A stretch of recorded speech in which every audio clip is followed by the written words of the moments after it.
Lieutenant Commander Elaine Murphy rubbed her tired eyes as she stared at the monitoring screens. The night shift at Orbital Defense Station Alpha was usually quiet. Most nights, she only heard the regular beeps of equipment and the soft hum of the air recyclers. Tonight was different. A strange signal kept appearing on her console. At first she thought it was just random space noise or a glitch in the system, but after the third time she knew it was something else. The signal was too regular, too structured. Elaine's fingers moved quickly across her control panel. She adjusted the station's deep space antenna array to focus on the source of the signal.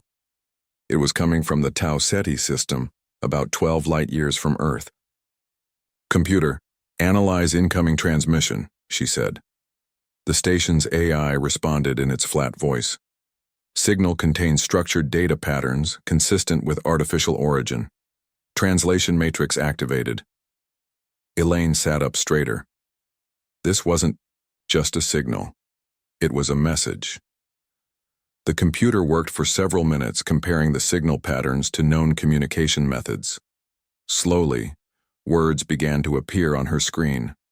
Help, invasion, overwhelming force, casualties high, requesting, immediate assistance, coordinates attached. Elaine's heart raced. In her 15 years of service, she had never encountered a genuine alien distress call. The United Earth Space Force had made contact with several alien species over the last century, but most kept to themselves.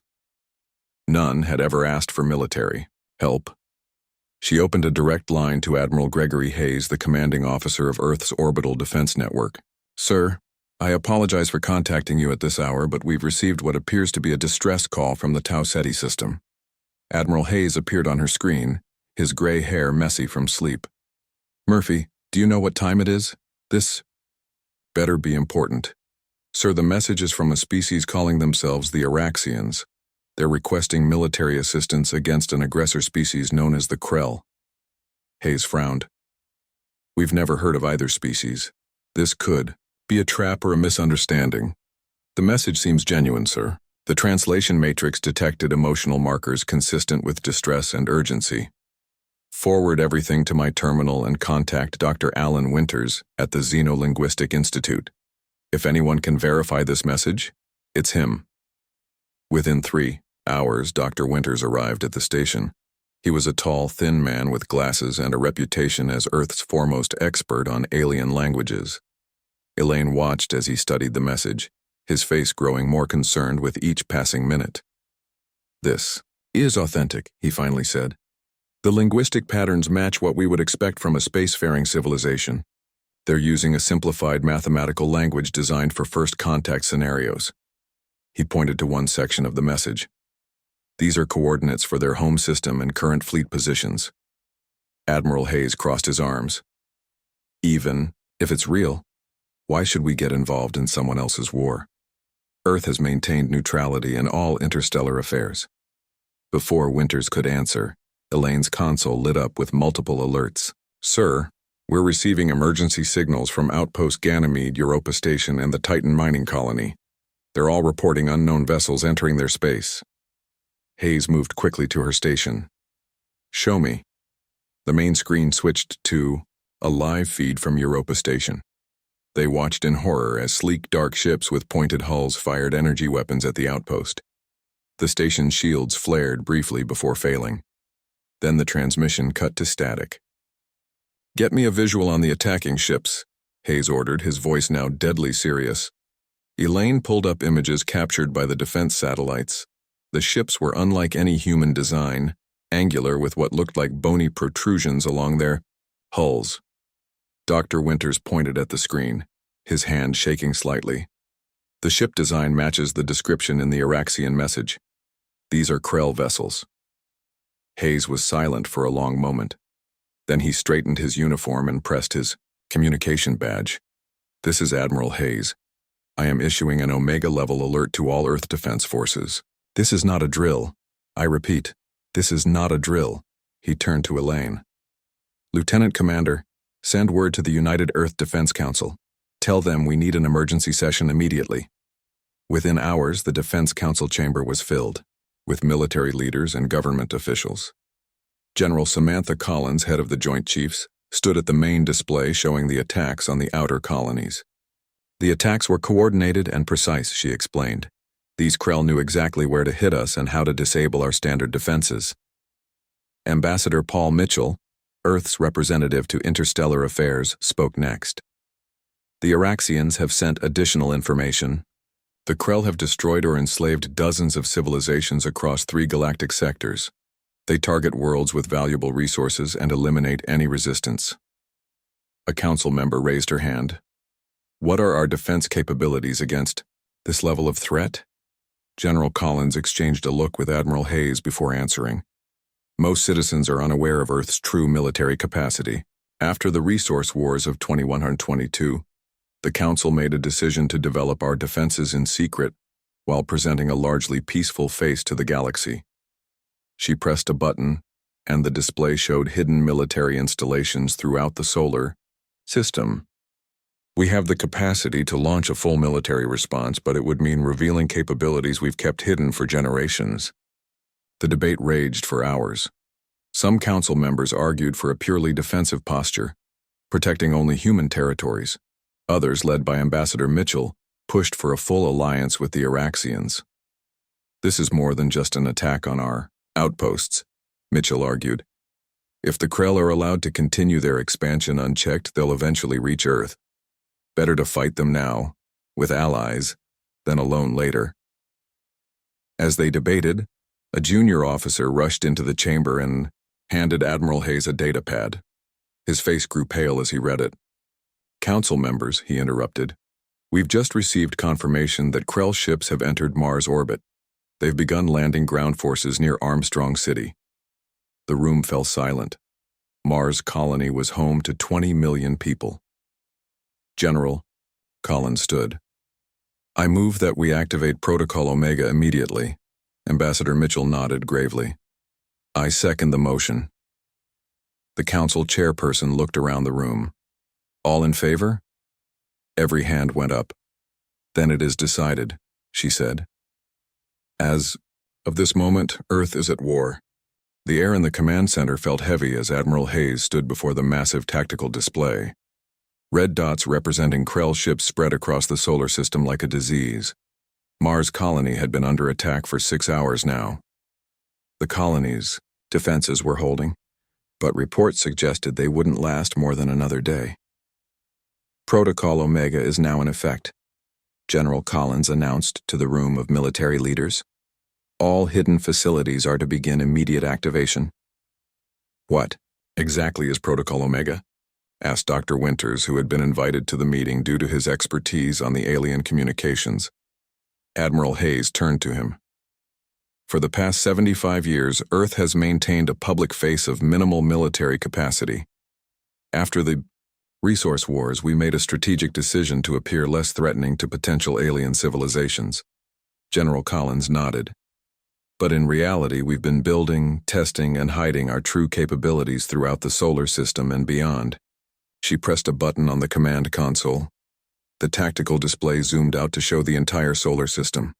Then, one by one, hidden installations began to light up. My God, whispered Dr. Winters. Massive shipyards appeared in the asteroid belt, previously disguised as mining operations. Military bases on the far side of the moon lit up, along with huge installations on Jupiter's moons. Even more surprising were the underwater bases on Earth, built deep in the ocean trenches. 28 shipyards, 15 research facilities, and over 40 military bases, said General Collins. All staffed and operational but in standby mode. Until now. Admiral Hayes pointed to the display. The Krell think they're attacking a relatively defenseless species with limited military technology. They have no idea what they're about to face. On the other side of the command center, Ambassador Mitchell was engaged in a conversation with an Araxian representative via holographic link. The alien appeared humanoid but with blue-tinted skin and elongated features. It seemed shocked by what Mitchell was telling it. Yes, Ambassador Zoral, Mitchell said. Earth can have a full battle fleet ready within 72 hours. The Araxian made a gesture that looked like disbelief. Your species has hidden such military capacity? We assumed humans were peaceful traders with minimal defense capabilities. Mitchell smiled thinly. We prefer peace, but we prepare for war. Earth has learned from its history. Across the solar system, humanity's war machine awakened. In the hidden shipyards of Ceres, massive warships that had been built in separate sections were now being assembled at incredible speed. Workers who had trained for years for this exact scenario moved with practiced efficiency. Captain Olivia Wright walked through the massive hangar of Luna Shipyard 1, her steps quick and purposeful. She had been a test pilot for the Hidden Fleet for over a decade, flying ships on secret missions beyond the edge of the solar system. Now she was about to take command of humanity's first operational Titan-class battleship. The UES Resilient floated in the construction bay, its hull gleaming under the harsh lights. Over a mile long, it was the largest warship ever built by human hands. Its main weapon, a graviton cannon, could tear apart matter at the subatomic level. "Captain on deck," called a young officer as Olivia approached the group of men and women who would form her senior staff. "At ease," she said. "I know many of you have trained together in simulations, but this is different. In 48 hours, we'll be taking the Resilient into actual combat against an alien enemy intent on our destruction." She looked at each of their faces, seeing a mixture of determination and apprehension. "We've prepared for this day. The Resilient carries technologies that the Krell can't imagine. We will not fail." Meanwhile, in a secret facility beneath the Pacific Ocean, Dr. Nathan Cole led a team of scientists preparing mankind's most advanced weapon systems. The facility housed Project Prometheus, the development center for experimental technologies deemed too dangerous for public knowledge. "The quantum displacement shields are ready for deployment," reported a young female scientist. "All 30 capital ships in the first wave will be equipped." Dr. Cole nodded as he reviewed the data on his tablet. "And the antimatter warheads?" "Production is at 200% capacity. We'll have enough for the entire fleet within 36 hours. Cole looked up at the massive screen showing the status of Earth's defense network. One system remained dormant, the artificial intelligence known as Artemis. "Begin final activation sequence for Artemis," he ordered. His second-in-command hesitated. "Sir, Artemis has never been fully activated. The simulations suggest a 12% chance of system instability." Cole's face was grim. "We don't have a choice. We need Artemis to coordinate our forces across the system. Begin the sequence." Throughout Earth's defense network, a new presence awakened. Artemis was more than just an AI. It was the culmination of 50 years of quantum computing research. Its neural pathways extended through secure channels to every military asset in the solar system. It could process trillions of tactical scenarios per second and adapt strategies in real time. In orbit around Earth, Admiral Hayes received word that the first wave of ships was ready. He opened a system-wide channel to address all military personnel. "Men and women of Earth's defense forces, today we face an enemy that threatens not just our colonies, but our very existence. The Krell believe they have encountered yet another easy conquest. They think we are weak." His voice hardened. "They are wrong. For generations we have built our strength in secret, preparing for this day. Now, we will show the galaxy that humanity is not to be trifled with." On Mars, the situation had grown desperate. Krell landing craft had breached the outer defenses of Armstrong City. Colonial defense forces fought bravely, but were outmatched by the aliens' advanced weapons. Civilians huddled in underground shelters as explosions rocked the surface. Colonel Frank Simmons led a group of Marines in a desperate defense of the city's central dome. They had retreated to a barricade near the atmosphere processors, making their final stand. "Hold the line," he shouted as another wave of Krell troops advanced. The aliens moved with unsettling coordination, their armor seeming to absorb the humans' weapons fire. Suddenly, Simmons' communication device crackled. "All Mars defense units, this is UES Resilient. Help is on the way. I repeat, help is on the way. Hold your positions." As if to punctuate the message, the sky above Armstrong City lit up with bright flashes. The Krell ships in orbit began to explode one after another as humanity's hidden fleet arrived. Captain Wright's voice came through clearly on all channels. This is Captain Olivia Wright of the United Earthship Resilient to all Krell forces. You have attacked human territory without provocation. You will withdraw immediately or face the full might of Earth's military. There was no response from the Krell. Instead, their ground forces intensified their attack, seemingly desperate to take the city before reinforcements could land. Very well, said Captain Wright, her voice cold. You've made your choice. Resilient's main cannon fired, and a beam of concentrated graviton energy sliced through 3 Krell cruisers as if they were made of paper. The real war had begun. The UES Resilient moved through space like a predator, its massive hull gleaming under the distant sunlight. Captain Olivia Wright stood on the bridge, watching as her crew worked with practiced efficiency. The main view screen showed the remains of the Krell attack force that had been orbiting Mars. What had once been a fleet of 30 ships was now just floating debris. Damage report, Olivia said, her voice calm despite the battle they had just won. Minimal, Captain, replied her first officer, Commander Eric Daniels. Shields held at 89% throughout the engagement. We lost 2 fighter craft, but pilots ejected safely. Olivia nodded. And the Krell ground forces? Retreating to their remaining ships. Our Marines have landed and are securing Armstrong City. Civilian casualties are high, but most made it to the shelters. The tactical officer, Lieutenant Sharon Garcia, looked up from her station. Captain, we're receiving a transmission from Admiral Hayes. On screen, Olivia ordered. Admiral Hayes appeared, his face showing a mixture of satisfaction and concern.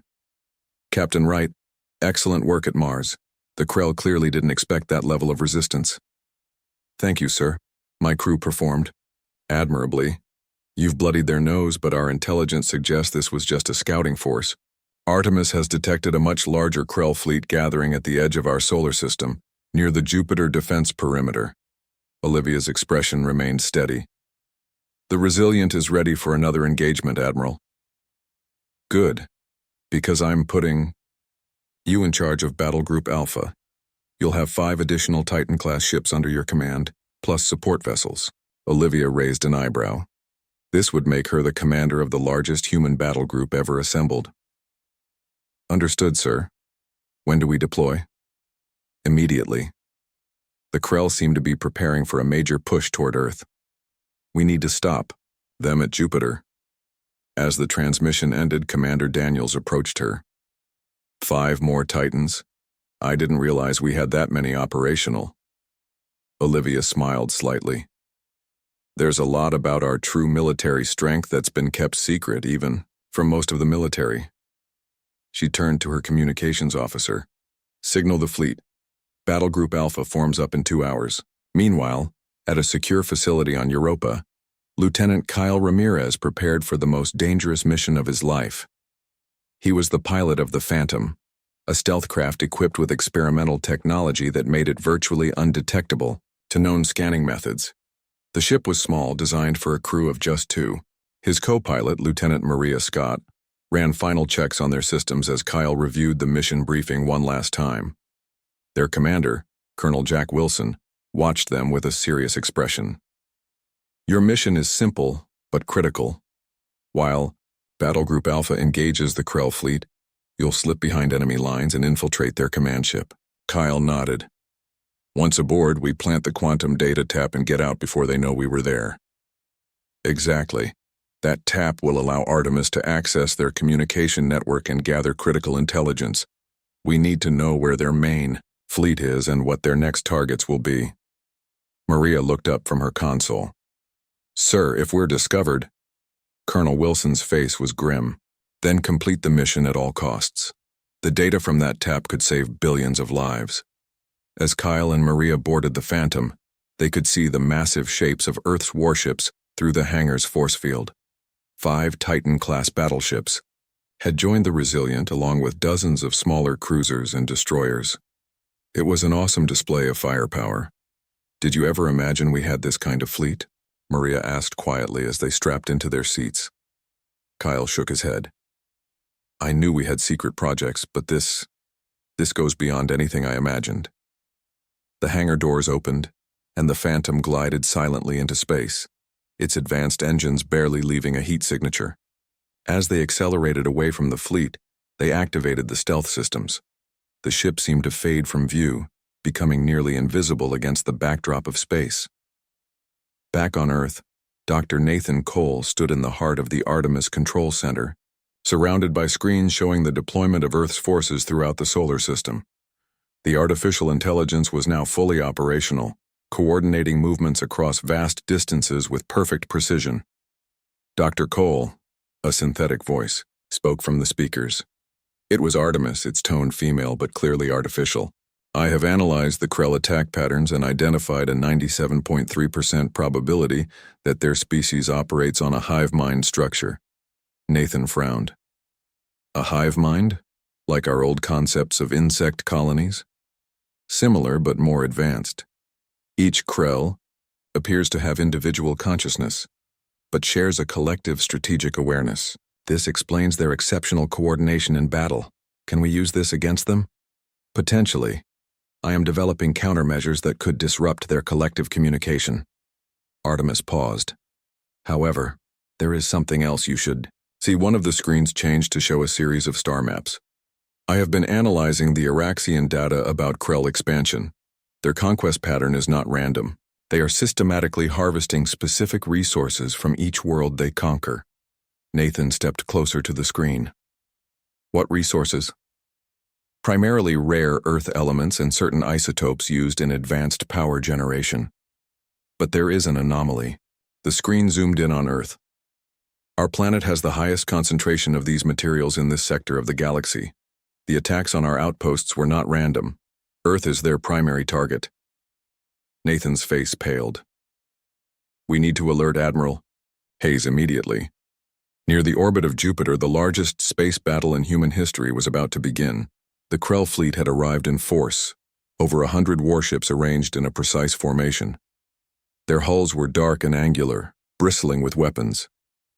Captain Wright surveyed the enemy fleet on her view screen. They still think they're facing a minor power, she said to her bridge crew. They have no idea what we're capable of. She opened a channel to her battle group. All ships, this is Captain Wright. The Krell have come here expecting an easy victory. They think humans are weak, that we'll surrender our world without a fight. Her voice hardened. Let's show them how wrong they are. The human fleet moved into attack position. Unlike the rigid formation of the Krell, Earth's ships spread out, in an apparently chaotic pattern. But it wasn't chaos. It was a complex tactical arrangement designed by Artemis to maximize their advantages. All ships activate quantum displacement shields, Olivia ordered. Throughout the fleet, the new shield technology came online. Unlike conventional energy shields, these actually shifted the ships slightly out of phase with normal space-time, making them harder to hit with conventional weapons. Weapons hot. Target their forward ships and fire at will. The space between Jupiter and its moons lit up as humanity's most advanced weapons unleashed their power. Graviton beams sliced through Krell shields as if they weren't there. Antimatter. Torpedoes created brief, brilliant stars where they detonated against enemy hulls. The Krell returned fire, but their weapons were largely ineffective against the phase-shifted human ships. For the first time in their long history of conquest, the Krell faced an enemy that outmatched them technologically. Meanwhile, cloaked in its stealth field, the Phantom slipped undetected through the chaos of battle. Kyle Ramirez piloted the small craft with expert precision, avoiding debris and energy discharges as he approached the massive Krell command ship at the center of their formation. We're approaching the target, he told Maria. Prepare for infiltration. As Battle Group Alpha engaged the Krell in the Jupiter system, humanity's hidden strength was fully revealed. The war had truly begun, and the fate of Earth hung in the balance. The Phantom drifted silently toward the massive Krell command ship.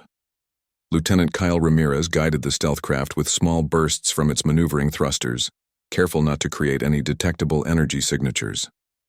Through the view screen, he and Lieutenant Maria Scott watched as the battle raged around them.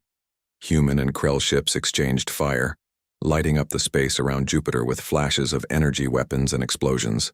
There, Maria said, pointing to a section of the Krell command ship. That looks like a maintenance hatch. Sensors show minimal activity in that area.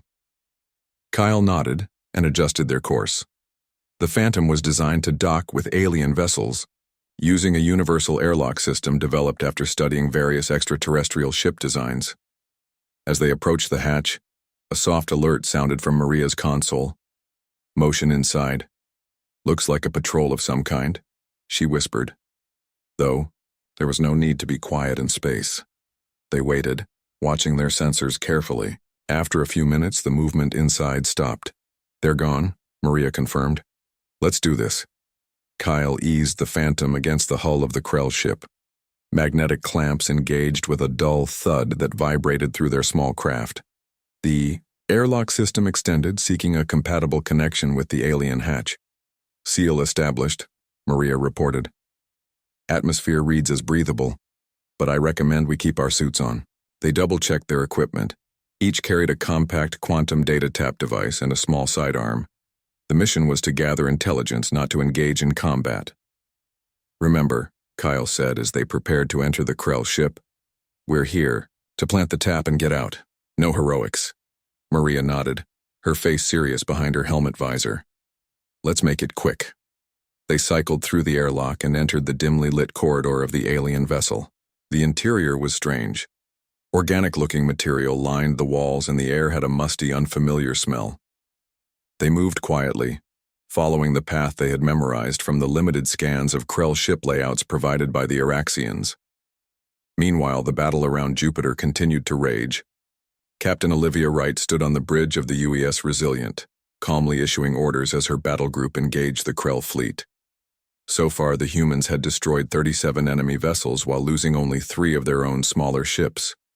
Captain, called out Lieutenant Sharon Garcia from the tactical station. The Krell are adjusting their weapons frequencies. They're trying to penetrate our quantum displacement shields. Olivia frowned. They're adapting faster than expected. Signal the fleet to begin rotating shield frequencies according to Artemis protocols. Yes, Captain. The human ships began shifting their shield patterns in a complex, seemingly random sequence calculated by the Artemis AI. The Krell weapons became less effective again, but Olivia knew it was only a matter of time before they adapted once more. Commander Daniels, status of the Phantom mission? She asked her first officer. Eric checked his console. They've successfully docked with the Krell command ship. No communication since then as per mission protocols. Olivia nodded. The success of the entire war effort might depend on the data that Kyle and Maria could retrieve. She turned her attention back to the battle, determined to keep the Krell occupied while the stealth mission proceeded. Inside the Krell command ship, Kyle and Maria had reached a central junction of corridors.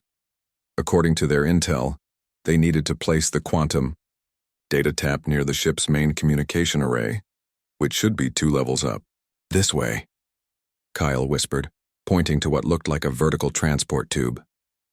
They were about to move when they heard a strange clicking sound. Kyle pulled Maria back around the corner just as 3 Krell soldiers walked past. It was their first clear look at the enemy. The aliens were tall, with insect-like features, compound eyes and mandibles on an otherwise humanoid body. Their armor seemed to pulse slightly, as if it were partly alive. That was close, Maria breathed once the aliens had passed. They made their way to the transport tube and ascended to the upper level. The ship's layout was confusing, with corridors that curved and branched in seemingly illogical patterns. But their training held, and they maintained their mental map as they proceeded toward their target. Finally, they reached a large chamber filled with what had to be communication equipment. Strange crystalline structures pulsed with light, connected by filaments that resembled nerve fibers more than wires. This is it, Kyle said, examining the alien technology. The tap needs to be connected to the main routing node. Maria scanned the room with a small device. There, she said, pointing to a cluster of crystals that glowed more brightly than the others. That's where all the data paths converge. Kyle carefully approached the alien equipment and attached the quantum data tap. The human device was designed to be undetectable, drawing minimal power while creating a secure link that Artemis could use to access the Krell information network. Tap is in place, Kyle reported. Activating now. The small device lit up briefly, then dimmed as it entered. Stealth mode. They were about to leave when Maria grabbed Kyle's arm. "Wait," she said, her voice urgent. "Look at this." She pointed to a display that showed what appeared to be a star map. Even without understanding the Krell language, they could recognize the configuration of their own solar system, and beyond it, hundreds of red dots were converging. "That's not just a fleet," Kyle said, his voice hollow. "That's an invasion force." Maria quickly took images of the display with her scanner. "We need to get this back to command immediately." They turned to leave but froze at the sound of clicking mandibles. 3 Krell soldiers stood in the doorway, weapons raised. Before either human could react, one of the aliens fired. Kyle felt a burning pain in his shoulder as the energy blast grazed him. He dropped to one knee and fired his sidearm. The Krell soldier staggered back, black fluid seeping from its wound. Maria pulled Kyle behind a console as the other aliens opened fire. Energy blasts struck the equipment around them, sending sparks flying. "We need to find another way out," Maria shouted over the noise. Kyle spotted a maintenance shaft in the far wall. There, they made a run for it, firing their weapons to provide cover. Maria reached the shaft first and pulled the cover open. Kyle followed, wincing from his wound. They crawled into the narrow passage as energy blasts struck the wall behind them. Back in the battle, Captain Wright received an urgent message from Admiral Hayes. "Captain, Artemis has just established connection with the quantum data tap. We're receiving a massive data stream from the Krell network." Olivia felt a surge of hope. "The mission was successful." "Partially," Hayes replied, his expression grim. "We're also picking up emergency signals from the Phantom. They've been discovered and are under attack." Olivia made a quick decision. "I'm dispatching a rescue team immediately." She turned to her tactical officer. "Lieutenant Garcia, target the Krell command ship's weapon systems. Give our people a fighting chance to escape." The UES Resilient adjusted its position and fired its main graviton cannon. The beam struck the Krell command ship, causing visible damage to its outer weapons arrays. As the humans pressed their advantage, the Krell fleet began to fall back. It wasn't a full retreat, but rather a strategic withdrawal. They were regrouping, preparing for something bigger. What neither side realized was that the brief connection established by the quantum data tap had given Artemis access to far more than just tactical information. The AI was now exploring the very core of the Krell Hivemind network, gathering intelligence that would change the course of the war. Admiral Gregory Hayes stood in the center of Earth's strategic command, surrounded by holographic displays showing humanity's forces throughout the solar system. The room was silent except for the soft hum of equipment and occasional quiet reports from staff. Everyone was focused on the massive operation about to unfold. "The quantum data tap has given us everything we need," Hayes said to the assembled military leaders. "Artemis has full access to the Krell communication network and has mapped their entire fleet deployment." General Samantha Collins studied the display showing hundreds of Krell ships gathering beyond the edge of the solar system. "There are so many of them. Are we really ready for this?" Hayes nodded, his face determined. "We've been preparing for this moment for 75 years. Now it's time to reveal humanity's full military power." He pressed a button on the control panel. "This is Admiral Hayes to all Earth forces. Commence Operation Thunderbolt." Throughout the solar system and beyond, hidden human installations began to activate. Not just the facilities they had already revealed, but dozens more that had remained, secret even after Protocol Omega was initiated. In deep space, cloaked human outposts that had been monitoring alien civilizations for decades dropped their stealth fields. Military bases on distant moons and asteroids powered up weapon systems that had never been used outside of testing. And in 3 separate star systems beyond Earth's, massive carrier groups that had been stationed in secret revealed themselves. Lieutenant Commander Elaine Murphy, who had first received the Araxian distress call, now served aboard the UES Vigilant at a forward command post near the edge of the solar system. She watched in awe as ships appeared on her sensor screens, seemingly out of nowhere. "Commander," said a young officer next to her, Are all these ships ours? Elaine nodded. Earth's full defensive capability. Most people don't know we've had ships patrolling beyond our solar system for years. On Mars, now secured by human forces, Kyle Ramirez and Maria Scott recovered in a medical facility. Their escape from the Krell command ship had been narrow, but the data they obtained had been worth the risk. A nurse turned on a view screen so they could watch as humanity's counterattack began. I had no idea we had this many ships, Kyle said softly as the screen showed hundreds of human vessels moving into position. Maria smiled. That's the point. No one did, especially not the Krell. At the heart of Earth's defense was Artemis, the artificial intelligence that now coordinated all human military actions. In the control center beneath the Pacific Ocean, Dr. Nathan Cole monitored the AI's performance as it processed trillions of calculations per second. Artemis has discovered a critical weakness in the Krell hive mind system, he reported to Admiral Hayes over a secure channel. Their collective consciousness relies on specific communication frequencies. If we can disrupt those frequencies at multiple points simultaneously, we can throw their entire fleet into confusion. Hayes's voice came through clearly.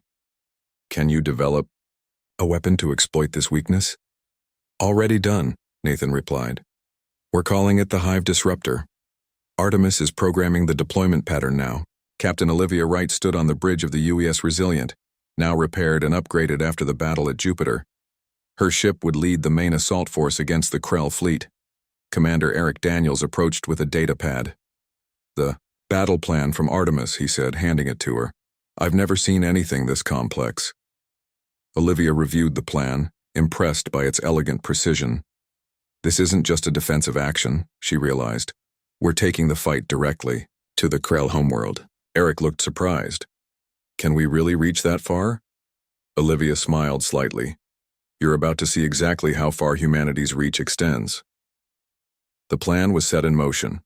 Phase 1 began with the deployment of quantum entanglement communication buoys throughout nearby star systems.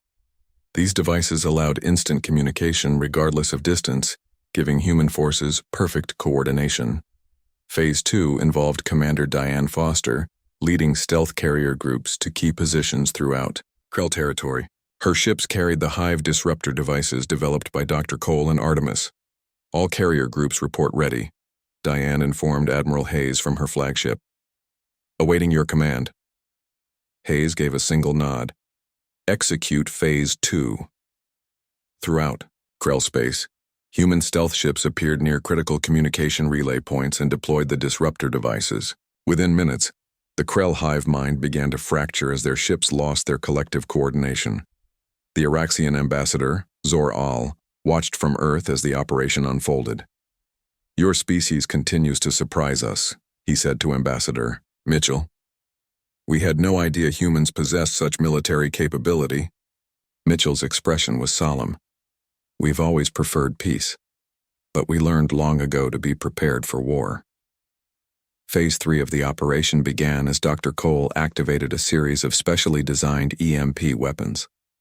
Unlike conventional EMPs, these were calibrated to disable Krell technology while leaving the technology of other species unharmed. This allowed Earth forces to liberate planets that had been conquered by the Krell without harming civilian populations. On the Krell homeworld, their supreme command was in chaos. Reports flooded in of simultaneous attacks on dozens of their key military installations across multiple star systems. Many of these bases were supposedly secret, their locations unknown to any enemy. How is this possible? Demanded the Krell Supreme Commander, its mandibles clicking in agitation. The humans were supposed to be a minor species with minimal space capability. A subordinate displayed a visual of Earth's fleet now approaching their homeworld. The once mighty Krell armada was scattered and disorganized, unable to mount an effective defense without their hive-mind coordination. As the main human battle group arrived at the Krell homeworld, Captain Wright opened a communication channel. This is Captain Olivia Wright of the United Earth Forces. Your fleet is defeated. Your conquered worlds are being liberated. You have one opportunity to surrender and free all subjugated species, or face complete military defeat. There was a long pause before the Krell Supreme Commander responded. We accept your terms. The Krell Empire surrenders. 1 month later, representatives from Earth, Araxis, and dozens of formerly conquered worlds gathered on a neutral space station to formalize the peace treaty. The Krell, now forced to operate as individuals without their hive mind advantage, agreed to withdraw to their homeworld and end their campaign of conquest. Admiral Hayes stood with Ambassador Mitchell as they watched the signing ceremony. 1. Distress call, Hayes said quietly. One call that awakened the full force of humanity's military power. Mitchell nodded. And changed the galaxy forever. In a quiet corner of the station, Lieutenant Commander Elaine Murphy, who had first received that fateful call, stood with Captain Wright, watching the stars through a viewport. They thought we were just another prey species, Olivia said. They never considered we might be apex predators who simply chose peace until now. Elaine smiled as ships from a dozen different species moved peacefully in the space outside. The question is, now that we've shown our strength, what do we do with it? We do what humans have always done at our best, Olivia replied. We protect. Those who cannot protect themselves, we rebuild what was destroyed. And we hope that next time our reputation alone will be enough to keep the peace. As if in answer, a group of Araxian ships formed an honor guard around an Earth vessel. The message was clear. Humanity had earned its place among the stars not just through its military might, but through its willingness to use that might to defend others. The galaxy would never underestimate humans again.